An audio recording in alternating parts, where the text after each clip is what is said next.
Hi everyone, welcome to today's podcast. It's the 3rd of October 2024 and today I've got with me Mark from AceOn. Now Mark, I've known you for what, 3 years now? I think it is. Yeah, I think we're coming up to 3 years now, It's Chris. 3 years, No, wow. where's that gone? And I always say Mark's the life and soul of the party, I like to say. So good to have you here. Oh, welcome, man. Thank you. Thanks ever so much, Chris. It's great to be here, yeah. So it'd be good to just get a couple of sentences introduction to you. Yeah, Mark Thompson, CEO, AceOn Group, based in the West Midlands. So we've got a manufacturing site in Telford and we've opened up an office last year in Solihull, but West Midlands based, and yeah. Brilliant. Fantastic. Yeah, and if you want to read more about Mark, you can read that in the bio as well. But a little birdie told me recently that you recently had an invite to was it the PM's house, the Prime Minister's, number 10 Downing Street. Yeah, it was, Chris. You know, you get that email comes through, you know, invite from Prime Minister to go to Downing Street for his speech that was televised live to the nation around the world. So being asked to that, obviously really excited, but you get the email and you just double check it's not a false one, and then obviously you get the information that you're going to be there. So it's really exciting to get there, but it was 9 o'clock in the morning, so early train for us. I've never really thought about that, having to check it for security. Yeah, you just have to, but no, great to be invited, and it was What happened when you were there? Well, you get there, obviously you go through the gate, so you've got security checks and whatever, so you get through those gates, you see where everyone stands out there probably shouting at the PM, but go through the gate, knock on the door, but and then you enter, and then we were put straight through to the garden, and it was a lovely sunny day. It was a lovely sunny morning, so that was lucky. If it was raining, it would have been a bit... But this was like Keir Starmer's speech on how he's going to run the country in front of the press. So, you know, we're sitting on one side, the media sitting the other. And within our group, Chris, we had people in the fire, worked in hospitals, businesses. So there's a range of people that very diverse that were invited. So there's about 50 of us. Yep. What I call normal people. And then we had the media on to the right hand side, and that's where you got ITN News and Sky, and where they ask all the questions. So great to be there, and great to actually listen to a speech live on what the PM's going to do. And yeah, just to be part of it. Did you get on TV at all? No, probably had a picture of my bald head because the camera was right behind me. That was going straight on the set. It was a lovely morning, but to be televised around the world and to experience it, Chris, I felt really great. Yeah, it's great. But the nice thing after though, we have half an hour with him, so we go upstairs and we have teas and coffees and get introduced. So it was So after the live television, it was very much meet and greet and chatting with other people. So right. And what was there anything specific you spoke about in that? Well, only about we talked about Great British Energy. When we had that chat, and we just talked about this is a great opportunity for the UK to own their own energy company. And luckily I had Ed Miliband come and see us about 4 or 5 weeks prior to getting this invite from the PM. So I had two hours with Ed Miliband, who's executive for net zero. So really gave me for a 2-hour chat with Ed, talking about how we could look at running this country in a different way to what we're doing. So that was a really great experience, because that's 2 hours solid. Really? Yeah. And what were the main things to come out of that? Well, the main things to come out of let's own our own electricity. Let's we've got this island, we're creating a lot of energy. When can we start looking at actually manufacturing more in the UK and government support? And I know Ed's since we've gone there, it's only yesterday that he's with the solar team yesterday about getting solar on every roof, commercial buildings, and so he's got a real drive for wind and solar. But once we create that, that's where we sit in the batteries, and so really looking at the energy, what the UK can be doing over the next 20-30 years, but actually owned by the UK government and not a Chinese Hinkley BC or whoever that may be. Right, okay. So Yeah, that makes sense. Bigger picture, but great opportunities as we look for new technologies that are going to come in that take jobs like AI. So it was quite and I think what you'll notice, Chris, is with SMEs, a lot of innovation comes out of these small companies. Yep. It's that scale up is how do you scale that up, and I think those are the challenges us SMEs have, because the big boys do come in and obviously take a market. Of course. Yeah. You know, and that's where we live in. But a lot of innovation comes out of the small SMEs, and as you know, you're one yourself, Chris. So Yep. it's that brains behind it, but it's how do we get that to a scalability, but keep it locked in the UK, and that's what I was championing. Oh, brilliant. That's great. And I mean, we spoke just before this as well about the idea of gigafactories. Yeah. And what's going on there? Absolutely. Well, luckily, Chris, I sit on the Faraday Battery Institute Advisory Board, so I get a good idea on what's going to be happening in the UK. And obviously, we got the guys up in Sunderland building the Nissan cars. Now they're doubling their factory, and the announcement with JLR in Somerset, 40 gigawatt hour of batteries coming out of Somerset. So that's 3,000 jobs there, Chris. But but that's a big statement for the UK. We're now making cells, so we're getting raw materials from anodes to cathodes, and all those bits have got to come in from somewhere. So that creates a supply chain. And you've got British Cornish lithium. We've got lithium in Cornwall. So we hear about it's Congo and it comes from Chile, and Portugal's got, Ukraine's got a massive load of nickel and lithium. But actually, we've got pockets around the UK that we've actually got quite a bit of this material here. I didn't realise that. So do you think that's going to change? I mean, in terms of obviously this podcast is around culture and the office space and what's going to change in there, and how is it going to change the world of work at the moment? What's your view on what's coming? Yeah, coming down the line. I think after COVID, Chris, I think instead of us travelling in a car to have a meeting, let's just do a Teams meeting. But it took COVID to actually change our habits, didn't it? And going, actually, we can have a Teams meeting, and we can not have to travel at 7 o'clock in the morning to do a 9 o'clock meeting where there's 5 or 6 of you dotted around the country. What a change for us to do that. And if you bring that into the work ethic, and we've done it with our staff, Chris, that 2 days at home, 2 days in the office, and they're in sales. So sales calls, and that's a big culture change for us as well. Going, right, you've got to be in the office because that's what the rule said. You're Monday to Friday or Monday to Thursday. No, you're in the office. But adapting to that work pattern, have a little baby, and I think it's important that actually having a great employee that can work at home 2 days a week. Yeah, of course. And I think I'm learning as a boss to do that as well. Yeah. So that's a culture change for me. But we're starting to see that. But on the factory floor where you've got goods are being made, we don't have robotics. We're not that big scale.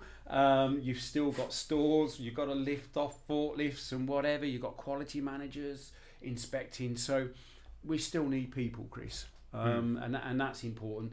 But they can't work from home. They need to be on the shop floor because we're a manufacturer, and that's great. Of course. And don't get me wrong, AI and automation is going to come in a little bit to actually help our processes be quicker. But that makes us more competitive. And if we're more competitive, we sell more. We need more salespeople. We need more people. Okay. Yeah. On that chain. If we're just going to stick around and just do the same turnover, well, we're never going to grow people, are we?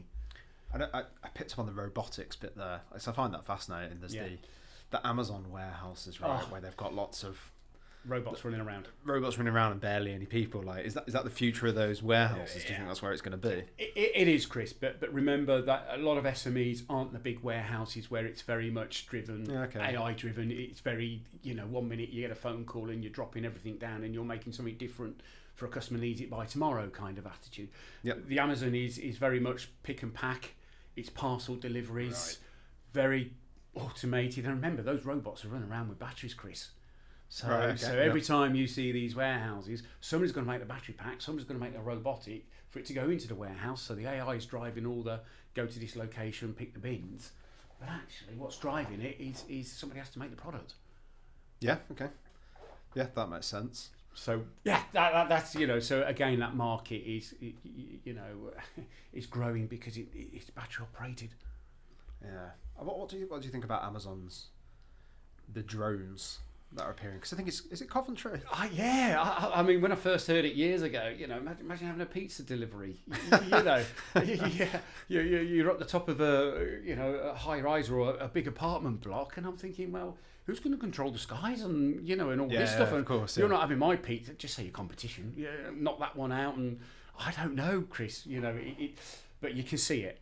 certainly in remote areas, you know, and if you think about, you know, floods and everything else, remote delivering where you can't get to hard places, this, but who controls the skies? Who controls the, you know, that's not for where I am, but yeah, I can see it, Chris. I can see this kind of stuff taking off, but who controls it? That's not, you know, for me to say. But it's interesting.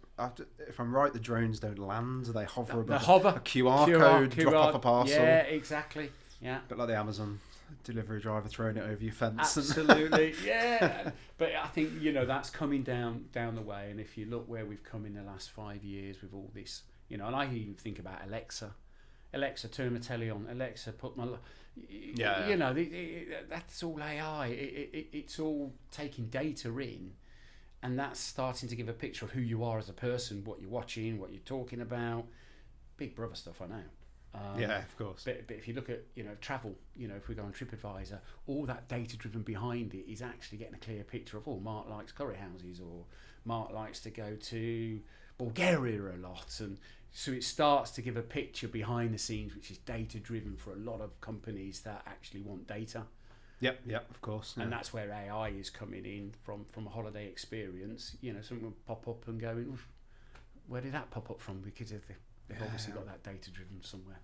Do you think drones are just going to affect deliveries then? What about taxi services or commutes to work? Or yeah, that's a really good question. I mean, because you know, I look at it and I always feel we're not going to be owning our own cars in the future. That's an Elon Musk thing, right? Yeah, and you'll see dealerships like Range Rover, and Chris will go, hey, you know, we've got a lovely anniversary at the weekend, and you'll hire a Range Rover because you don't own a car, and you'll do it for 3 or 4 days. And I think we'll be more personalised on occasions. Yes, we'll just pick cars up as we do Uber. Yep. I really do see that. The autonomous side and vehicle self-drive, it's there already, but you know, the infrastructure's not there. But that, us owning a car, I can't see it, and I can see your likes of your JLRs, your Teslas are already doing it. You're dealing direct with the manufacturer. Where that leaves your car dealerships and all the other stuff behind it, I'm not in that market, but I'm seeing that. I don't see us owning cars in the future. I see us, we have it as we want it. I see an agreement with Elon. Yeah. So is that because you can literally pick a car and it'll turn up at your house without driving? I think so. Yeah, Chris, I do. I see that, or just down the road, you know, and your Amazon lockers, you know, like coming back to your drone parcels. Yeah. Everything will be in a very easy area of where you live, and this autonomous stuff. Yeah, I can see that coming down the line, but lorries going down your M6 and nobody's sitting in it. But maybe at night time, it was when the roads are not. Look, I'm not an expert in this field, Chris, but it's already there. But if you'd like to think there's an autonomous airline, we're going to jump on a plane and there's no pilot driving it, you know, how would you feel? But I guess 50 years down the lane, I can see it. Yeah. What about the idea of the mobile office? This is something I was tapping into. Yeah, and the mobile office, I get it, but because we're a manufacturing, and I'm seeing a lot of shared spaces in that. You know, we've got the Regis office in Solihull, and it's a little bit like, instead of travelling to Telford every day, we've taken an office space on. That's saving us 10, 15, 20 hours a week being on the road from Solihull to Telford. So in our own way, we've created our own little mobile office. Yep. By just going down the road, that's 3 minutes from home. So my carbon footprint, my everything sustainability on, well, we're not even, you know, I'm charging up the car once a week, not once every day. Yep, makes sense. You know, so that kind of, and then working from home, Chris, I can work from home now. I could go to Chichester and do it with my laptop, see my daughter a lot more. So that leisure side comes into, I'm still working. Of course. And I might take a couple of hours out in the daytime, but actually catch up between 7 and 9. Yep.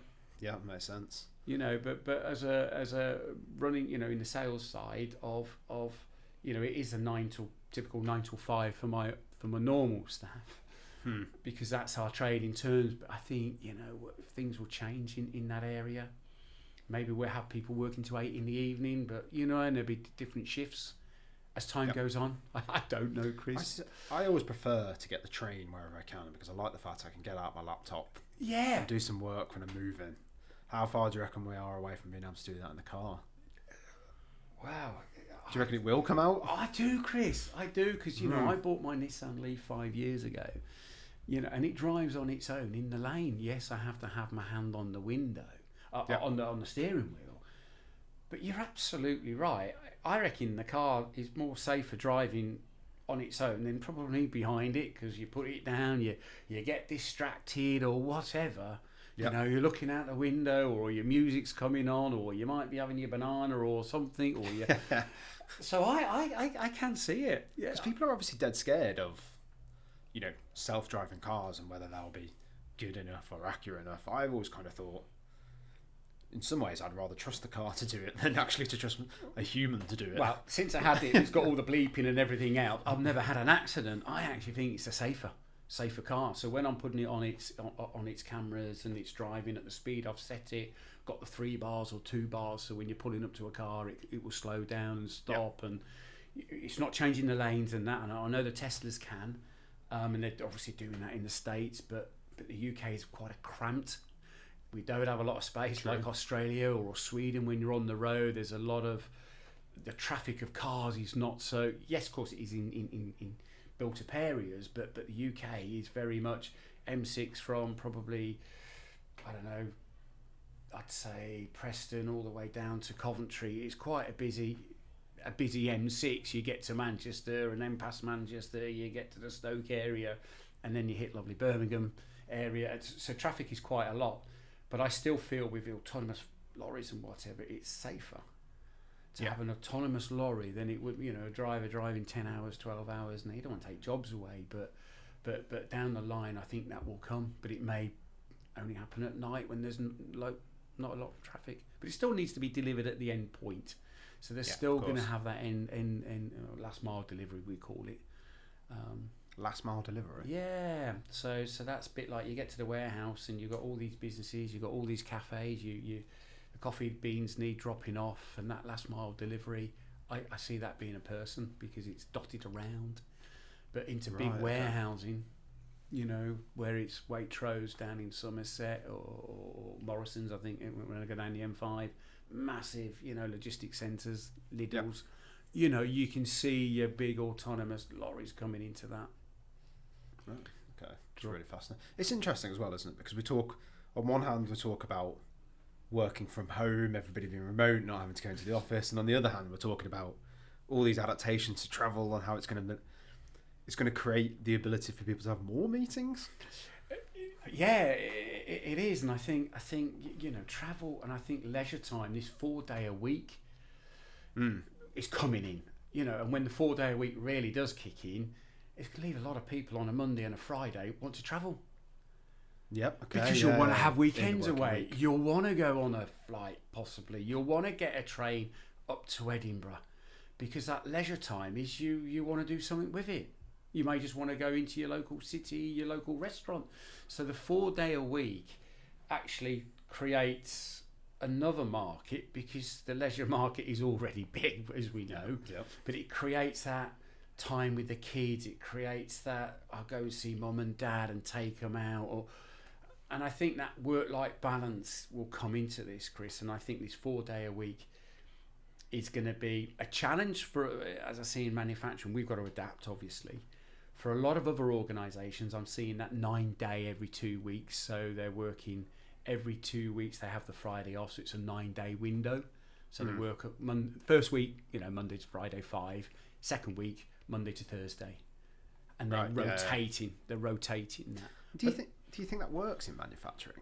Well, I think no. I'm going to have to sit with all my other manufacturers. I think it's going to be tough. But remember, this is about job retention. This is about getting the best staff for your business. Yeah. So if you've got to be in that market space, because if your competition offers it and you don't, where's your employee going to go, Chris? So I think we have to be very open-minded on adapting to this kind of scenario. And I think we're adapting already. Yeah, You know, I've got more people. I've got guys working from home. My electrical manager working from home, and you know, he's not coming into the office, and he's happier because he's not on the road.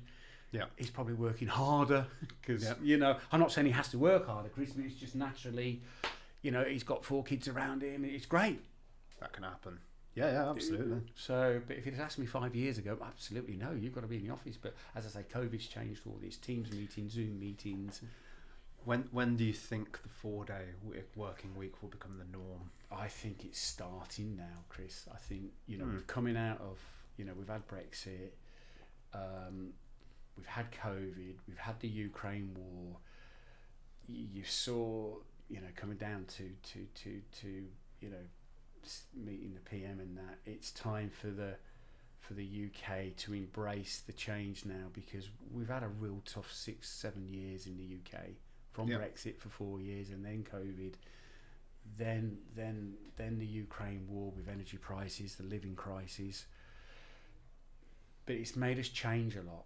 It's what, and I always go back to your plastic bag at Tesco's. You know, before you would just have plastic bags because it never. As soon as they put 5p, you're walking out your co-op, aren't you? Balancing your bottle of wine, your bread, your butter, because it's 5p. Yeah. And that to me was a game changing one. Going, I'm not paying 5p for a bag. Yeah, when I had it free, I'll have 3 bags, and I think 70% drop in a year on plastic bags. Yeah. Because it was a consumer's mind change of going, I don't want a plastic bag, and if I do have one, I've got a recyclable one. It's in the back of my car. Yep. I found it great, actually. I saw this comedy sketch recently where there was a guy who zoomed into the future, and they said about global warming, and they said, did you know global warming was coming? And he said, yes. And he says, what did you do about it? And he said, we put a 5p charge on plastic bags. Exactly. Well, the biggest thing. The biggest thing. But you're right, to reduce plastics has a massive impact on just by putting 5p on. Yeah. And you know, and because we sit in this space and it's all around, we're seeing, you know, there's a lot of people out there. I don't agree with stop oil and all that lot. We still need oil, of course we do. We need a combination of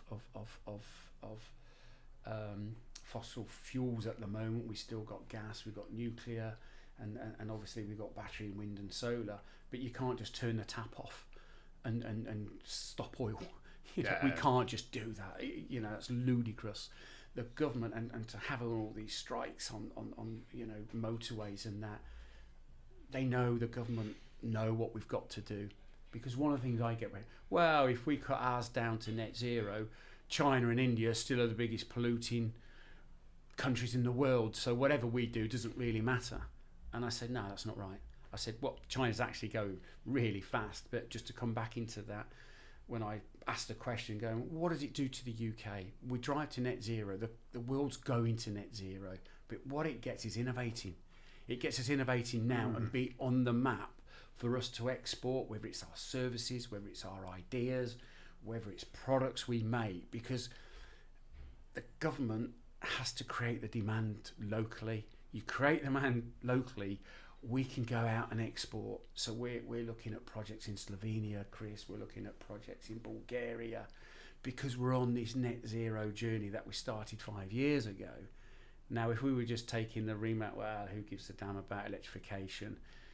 Germany, Poland, Eastern Europe are jumping onto this bandwagon, and the UK will be just left behind again.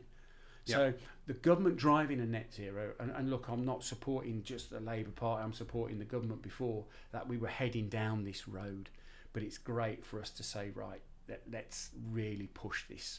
And the coal plant that went out on Monday is great for us to really make changes. And that's what's going to happen, because the world's going to have to change, and the youngsters coming through and your children, and we can't leave them with what we're seeing at the moment. And if you look at what you're seeing in Greenland and the melting ice, and it really is a problem that we're having to face now. But we're just coming out of 6 years of pretty much hardship. But that's the opportunity. You know, for every negative, and being a battery man, there's a positive. So there we go. Brilliant. And how do you think the travel situation is going to change on a global scale then? We spoke about a couple of a couple of areas there. Like is it going to become more common to travel internationally for work, or less common as a result of what's happening? I think it's going to probably be less travelling. And if we're talking travel business and travel business and travel leisure, if I go to travel business, I do think you do need to jump on a plane, and you do need to face to face, because there's different cultures, there's different. Yeah. I don't think you can have the same impact, in my view. You do have to travel abroad. So Mark, there's an exhibition or there's a meeting in Germany. Of course you can have teams, but it's a real solid one, strategic to the business. You do need to get on a plane. Now, me being a green guy, well, Mark, what are you doing for the carbon footprint? Yeah. That's you're getting on a fossil fuel product, and you're burning, but I still have to get on that plane. It's how we look at alternative fuels, to how we can actually, is it going to be fully electric locally? What I mean by in the whole of UK, could we go from Edinburgh to London on an electric plane? I think we probably could, with a bit of green hydrogen and the fuel cells. And so I think internal flights very much electric.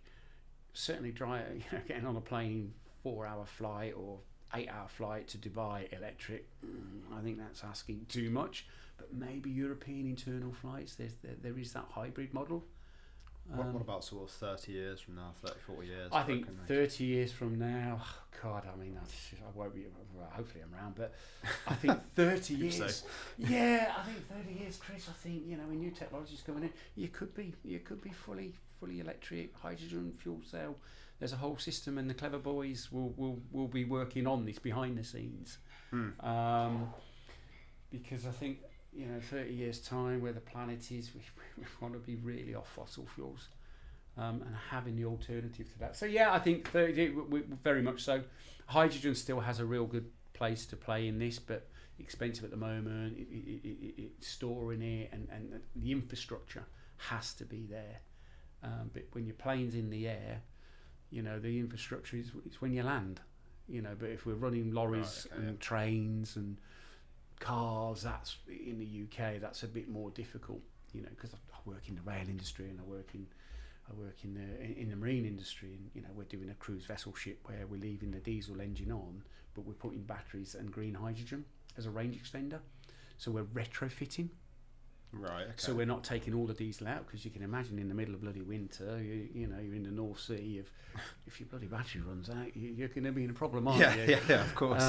So it's that retrofit, and coming back to driving net zero, creating those jobs. There's a retrofit market. That there's a whole raft of jobs that are going to be needed for this industry, because it's all technology. And we're having to move to new technology, but you can't just cut one off and go with a new one. There's a phase. Yeah, of course. Do you think if we've got automated planes, automated cars that can turn up, I suppose a plane can technically turn up where you need it to, then you've got drones, the ability to move that, then I suppose when it comes to office culture and living culture, do you think that people will become less attached to places? Or do you think that's an innate human instinct? I think it's a really good question. And I think human instinct is, you want to have that kind of vibe, don't you, in an office environment, but you don't need it 4 or 5 days a week. You can get that fixed from 1 day a week maybe, and that work balance of, actually I can work 3 days or 2 days from home. But I don't ever feel any business should lose sight of being around an office. We always used to say around the photocopier. Yeah. Those, yeah. Those moments where somebody just says something in an office sparks another idea and sparks another creative thinking. Yep. And it's creative thinking that drive businesses. Yeah. And if we're all homed at home, with creative thinking, yes, we might have a team, but your thought might come from a conversation you've overheard, or they've watched a program.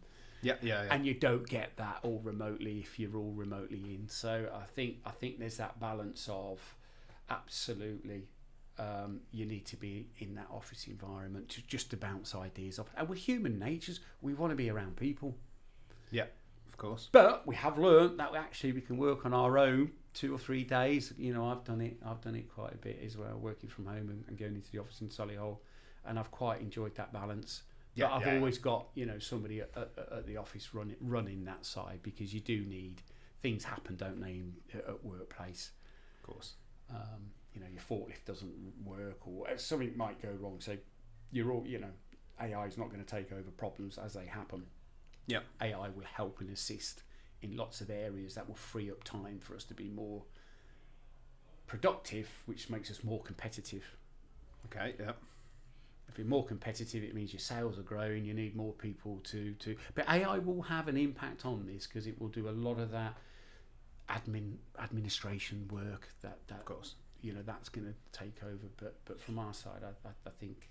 But I didn't answer your travel for leisure. I think travel for leisure. We certainly the youngsters now want to go and see the world. They want to see Europe. They want to go to these places, and I think the travel industry is one that's going to grow in my view. And how do they cope with that sustainability? How are they going to hit their net zero targets?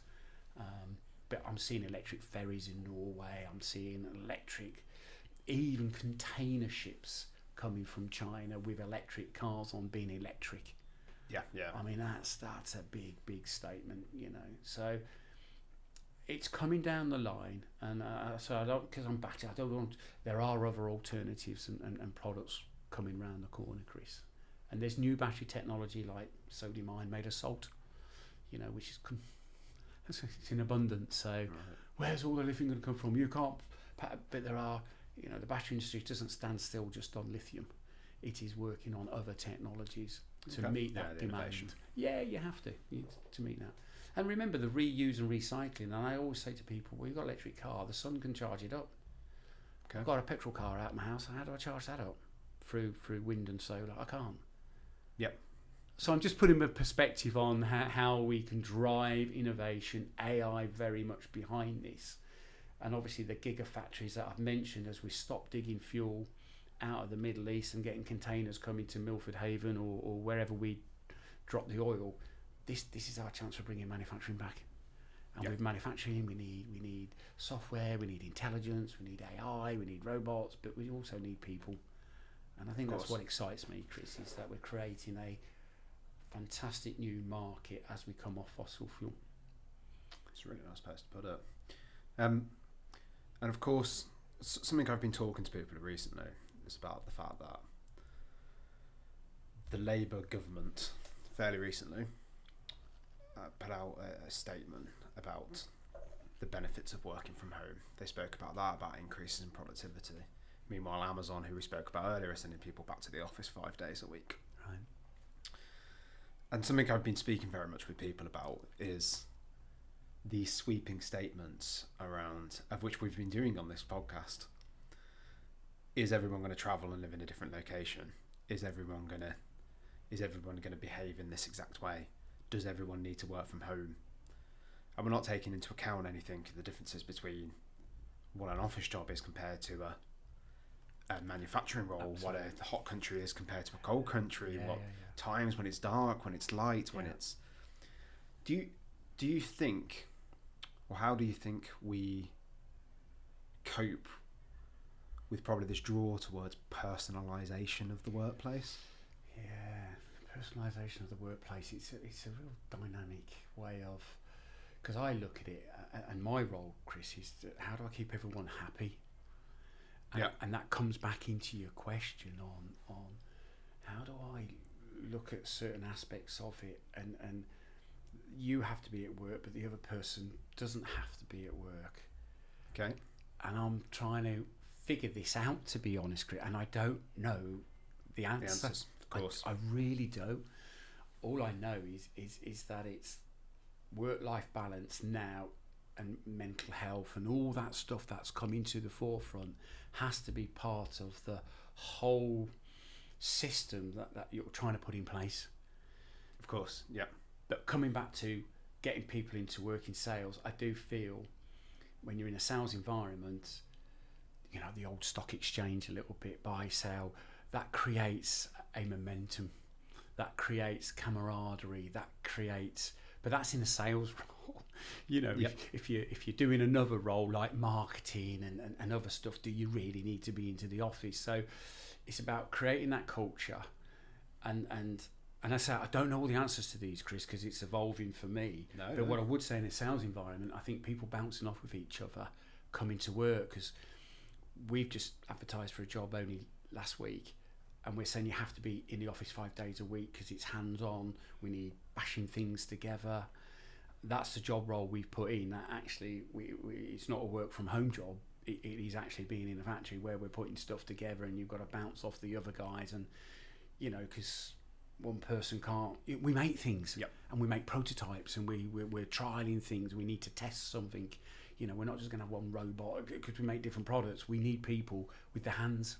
So bringing the skills back with the hands. So I probably haven't answered your question very well, Chris, because I don't know the answer to it. I don't know quite where it's going. I mean, do you think we risk trying to make too big a sweeping statements? I always think manufacturing suffers a bit from the fact that we make big sweeping statements about culture, and usually people are thinking of an office. Yeah. And not a shop floor, or the differences between about the 4-day working week, or what's going to happen there. Yeah. Thinking about the future of an office and not the future of a shop floor. Shop floor. How do you rope? Yeah, absolutely. I think the office environment is really key. And Chris, I don't know, you guys, you're doing fantastic in what you do, but you don't have to be all in one office. Yep.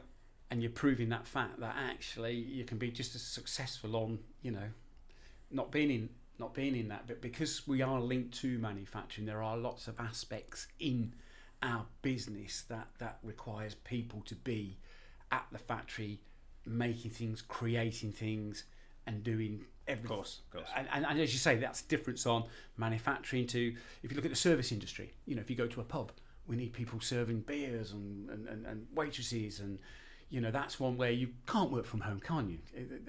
We're not going to have I don't think we'll have robots, maybe in 50 years' time, I don't know. But you're certainly, what you're seeing is all the data driven when you're taking the orders, and it's making them quicker, so they may need less staff because it's more efficient. But getting staff to work to 1 o'clock in the morning and everything else, those are challenges for a lot of pubs. Yep. So I think that there's an area on some of that stuff, but I think office culture very much, I can see that a lot of people are saying we want you back in the office. Yep. And don't want you remotely working from home, but then you have to be within so many distance from your office. Do you want to be travelling 40 minutes into your office, Chris, every day, and traffic? So I think it's a changing landscape, but the office environment, to me, certainly in our manufacturing, is key for success, because it's that creative thinking, that creative ideas, that buzz, but I think there's maybe a balance, but for me, I think balance is the key word, isn't it? Yeah. I think it's about understanding what your workplace needs, and not. Yeah. We always talk about the shoulds. So don't look at other companies and think we should do this because that company does it. Absolutely. It's about, I think we're in the age of personalisation, the age of understanding. We're personalising this for our business. Absolutely. And we're personalising it for that role, for that person. Do you think there's going to be any major new job roles coming up with all these changes and everything? I mean, I've got down notes here around human travel designers, and I've got sustainable travel consultants. I could see that, yeah, because a lot of this is going to be data driven, and once you've got that data, you're going to have that personalised understanding. Well, Mark actually likes to do this, and so they become that travel agent to some extent. They are the travel agent, and they're already doing that when we're searching on the internet. It's already and remember, we're only at the start of this AI, Chris. And this is only going one way. It's not of us to be frightened of AI. We've just got to adapt it, but the personalisation is already there behind it. When we're looking at flights, and that dynamic pricing's happening, and if you look at lost luggage and all that stuff that happens, AI will be massive on. We would I don't know how much luggage is lost on airlines, but some fantastic systems in place. If they could reduce that from, I don't know, say it's down to 1% of all the luggage, what a fantastic experience for travel, that you don't lose luggage. Because, it's like happened to mum and dad, they turn up for a week's holiday and luggage went to another part of the world, and it's like, well, what do I do here? So that travel experience, but that needs infrastructure. It needs systems in place to do it, because it's if you go to an airport, it's all old systems that would have to be upgraded. So there's a market for upgrading all those systems, but it actually makes the experience better, because you get through quicker. You've seen all the queues. Do you think how do you think things are going to change in terms of personalisation of travel as well? So this is something I was looking at. Yeah, I think that personalisation of travel is understanding what that person's looking for and where they go.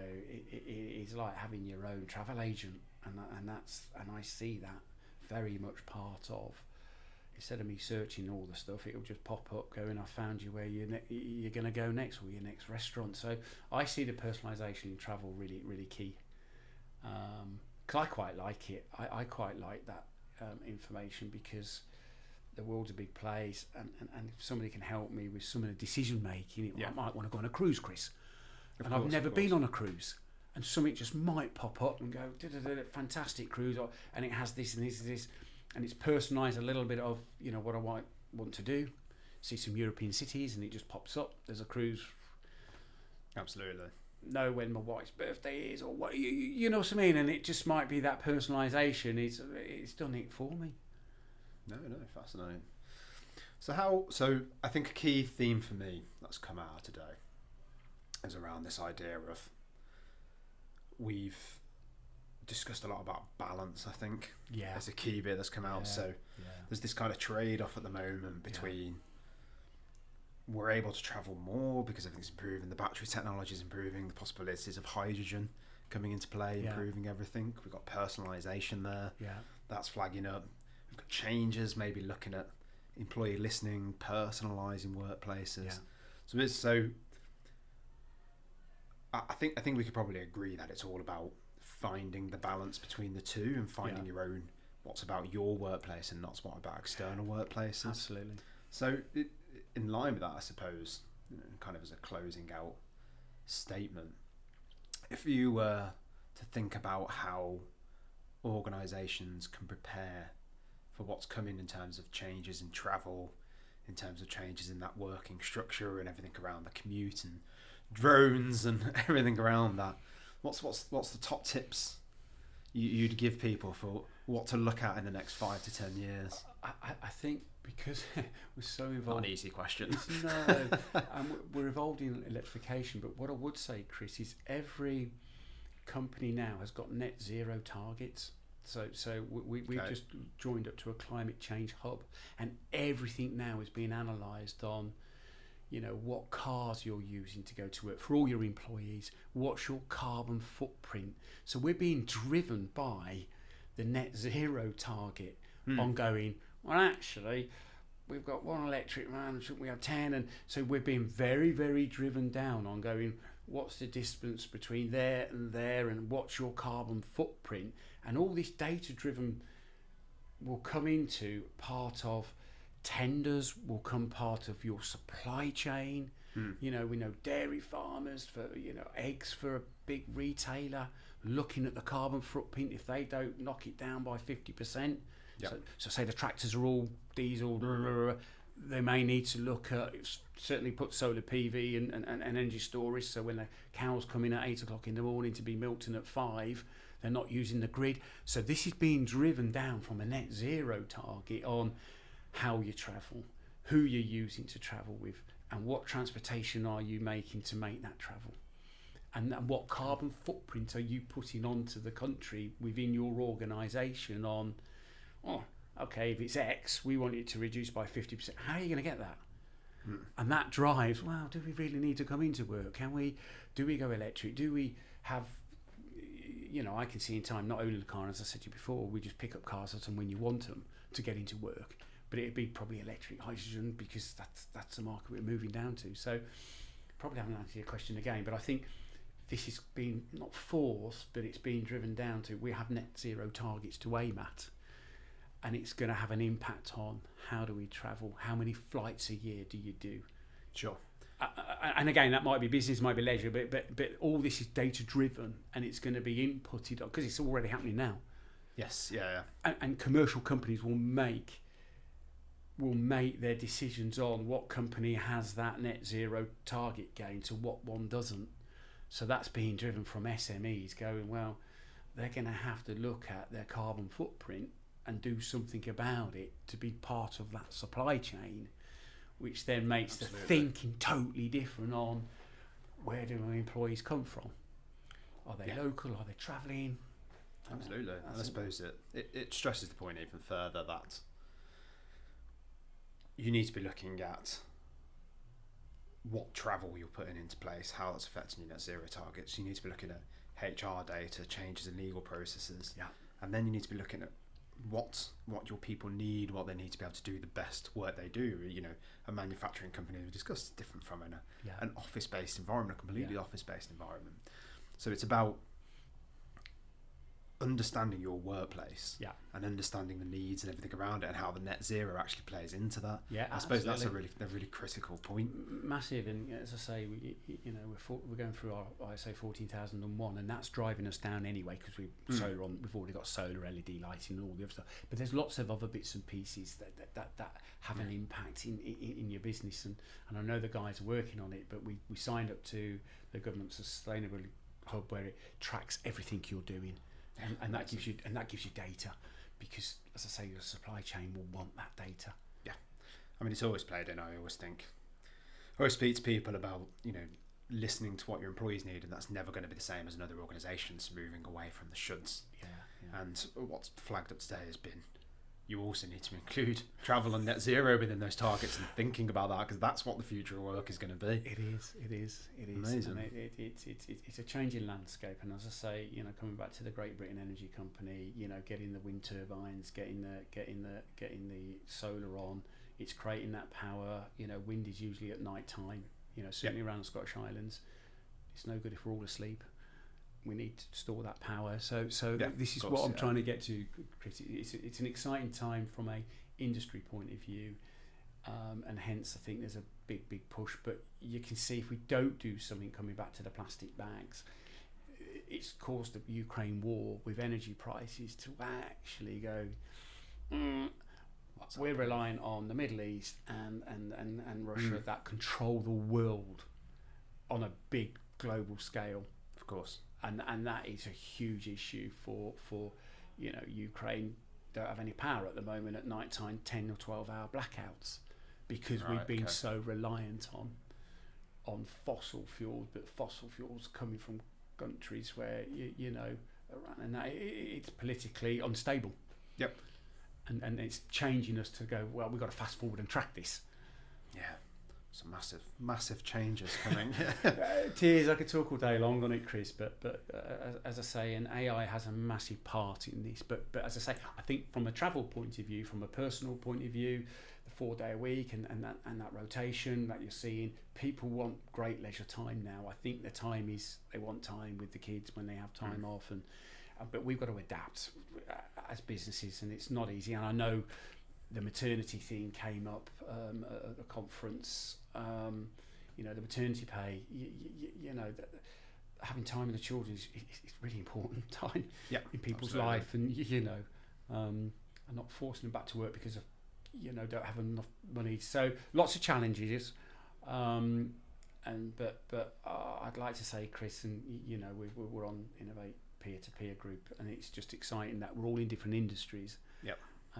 But I sit there for the net zero industry that links me to transportation, to every market, construction, military, and we come back to drones. If you look at the Ukraine war, it's very much drone warfare now than what it would have been 20 years ago, 30 years ago in Gulf. But don't get me wrong, drones are playing a massive part in how we're shaping, whether it's delivering pizzas up a flat or the good and moral side as well, delivering pizzas. No, absolutely brilliant, Mark. So I mean, we've tackled some really good points there around what's come in, around how the changes in travel, as I've already said, the personalisation side to it, again in the balance in the workplace, the understanding, and what, as I said before, really taken from today is we need to thinking about our travel on our net zero targets when we're talking about our culture in the workplace. Absolutely. And there's no way any workplace is going to be the same as everyone else. And listen to what your employees need, listen to what's needed within your workplace, but understand that net zero targets. Yeah. And the legal side and the AI and ethics side of it as well. There's a lot to understand from a board point of view and listen to in order to understand what you need as an organisation. Absolutely. Real personalisation bit. Well, thank you for that today, Mark. It's been absolutely brilliant. I hope you enjoyed the chat. I hope it's flown by. You know what, I could talk all day long. I'm passionate about the industry, and I think, you know, I'll finish off, Chris. Thanks ever so much for letting me come on your podcast. I'll be interested to listen of to course. Great. Okay, well, thanks for your time, Mark, again. If you've listened to the podcast and enjoyed it, then please just remember to subscribe. And we'll see you all again soon.